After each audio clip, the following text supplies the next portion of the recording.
అభివృద్ధి అంటే అభివృద్ధి అంటే నారాయణ అంటే అభివృద్ధి, నారాయణ అంటే అభివృద్ధి, నారాయణ అంటే అభివృద్ధి, అభివృద్ధి అంటే ఇదో మోదీల భక్తి నగర నాయకత్వం ఇదో మోదీల ఒకటి తీసుకో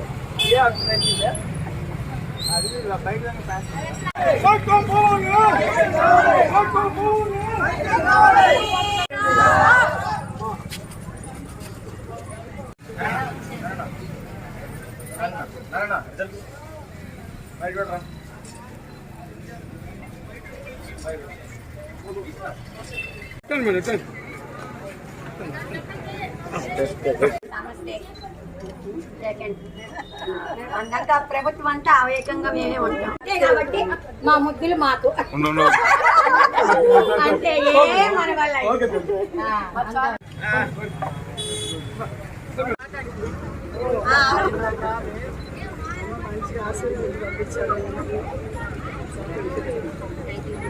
సమస్యలు ఉంటాయి.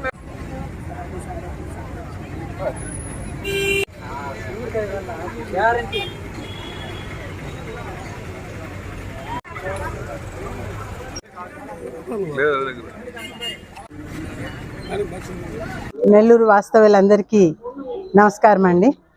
ఈరోజు 40వ డివిజను 91వ బూత్లో మనము ప్రతి ఒక్కళ్ళని ఇంటింటికి వెళ్ళి కలవటం జరిగింది. ప్రెసిడెంట్ నాని గారితోనూ, తర్వాత బూత్ యూనిట్ ఇన్ఛార్జ్ అందరూ, కన్వీనర్ లక్ష్మి గారు, తర్వాత అందరూ మొత్తము ప్రతి ఒక్కళ్ళు టీం అందరూ కూడాను ఎంతో ఉత్సాహంగా ప్రతి ఒక్కళ్ళ ఇంటికి వెళ్ళి మనకి ఈ విధంగా నారాయణ గారు ఇలా పోటీ చేస్తున్నారు, సపోర్ట్ చేయమని అడగటం జరిగింది.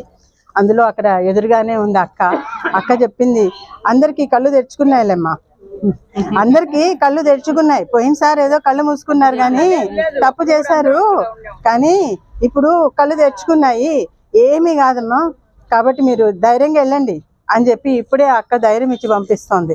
ఇలాగే ఇంకొక మహిళను కలిసాము. ఆ మహిళను అయితే నన్ను ఏకంగా దగ్గరకు తీసుకొని ముద్దు పెట్టుకొని నాకైతే ఒక సన్నటి కన్నీళ్ళు వచ్చేసినాయి అనమాట. ఆమె అభిమానానికి అంటే తప్పకుండా వచ్చేది ఇదేనమ్మా, తప్పనిసరిగా రావాలి. నెల్లూరులో మాకందరికి ఇల్లు కావాలంటే నారాయణ సారే రావాలి. ప్రతి మనిషికి కావాల్సింది కనీసం మినిమము మంచినీళ్ళు. అటువంటి మంచినీళ్ళు ఈ రోజుల్లో ఏంటంటే ప్రతి వాటర్లో నుంచే కంటామినేషన్ వస్తుంది, ఒకళ్ళ నుంచి వ్యాధులు ఏదన్నా వ్యాపించాలన్న ఏదైనా. కాబట్టి తాగే నీరు మినరల్ వాటర్ ఉండాలి అనేది ప్రతి ఒక్కళ్ళు కోరుకుంటున్న మినిమమ్ రిక్వైర్మెంట్. దానికోసంగా సారు ఉన్నప్పుడు, మినిస్టర్గా ఉన్నప్పుడు ప్రతి ఇంటింటికి సంగం బ్యారేజ్ నుంచి మినరల్ వాటర్ వచ్చేటట్టుగా పైప్ లైన్లు లాగిచ్చారు. ఆల్మోస్ట్ 90% వరకు కంప్లీట్ అయిపోయినప్పటికీ, కాకపోతే అప్పటికి ఎలక్షన్స్ వచ్చేసేయటము, ఆ పని పూర్తి కాకుండా ఆగింది. ఇంకా అదంతే, ఆ పని అక్కడికి కాలేదంటే ఇంకా అక్కడికి అదంతే. ఆ తర్వాత ఈ 5 సంవత్సరాల్లో దాని గురించి పట్టించుకున్నది లేదు. అంత మనిషికి మంచినీళ్ళు అవసరం కదా, అది ఖచ్చితంగా పూర్తి చేయాలి అనే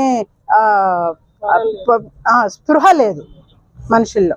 సో కాబట్టి ఆ విధంగా మనకి ప్రతి ఒక్క మనిషికి మంచి నీరు అందించాలి, ప్రతి మనిషికి సొంత ఇల్లు ఉండాలి అనేది, ప్లస్ దోమలు లేని నగరాన్ని చూడాలి అనేది మన నారాయణ గారి కళ. ఆ కళ ఖచ్చితంగా సాకారం అవుతుంది.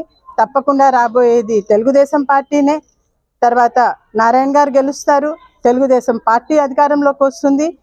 మన నెల్లూరు నగరాన్ని ఒక ఐడియల్ సిటీగా మనము ఫ్యూచర్లో చూడబోతున్నాము. Thank you.